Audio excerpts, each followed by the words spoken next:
പഞ്ചേന്ദ്രിയങ്ങൾക്ക് ആത്മാവെന്നത് അദൃശ്യവും അജ്ഞാതവുമാകുന്നു. എന്നാൽ സത്യമായത് ആത്മാവാകുന്നു. ആത്മാവിനാലാണ് എല്ലാവിധ സത്യങ്ങളും അറിയുവാൻ സാധിക്കുന്നത്. ആത്മാവ് അദൃശ്യമായതുകൊണ്ട് പ്രപഞ്ചത്തിലെ അതീവ സൂക്ഷ്മ രഹസ്യങ്ങൾ അഥവാ ദൈവീക സത്യങ്ങൾ ഞൊടി നേരം കൊണ്ട് ആത്മാവിലൂടെ ജ്ഞാനമായി വന്നു ചേരുന്നു.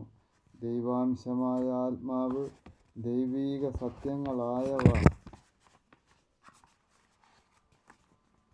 സമയാസമയം ഓർമ്മിപ്പിക്കുന്നു, ശരിയായ വഴിയും തുറന്നു തരുന്നു. എന്നാൽ ഇന്ദ്രിയങ്ങൾ അത് ശ്രദ്ധിക്കുന്നുമില്ല. ഭൗതികതയുടെ ലക്ഷ്യങ്ങൾ തടസ്സപ്പെടുന്നതായതൊന്നും ഇന്ദ്രിയങ്ങൾ അനുവദിക്കുന്നില്ല. ഭൗതികതയിൽ മുഴുകി സംസാരത്തിൽ അകപ്പെടുന്നു.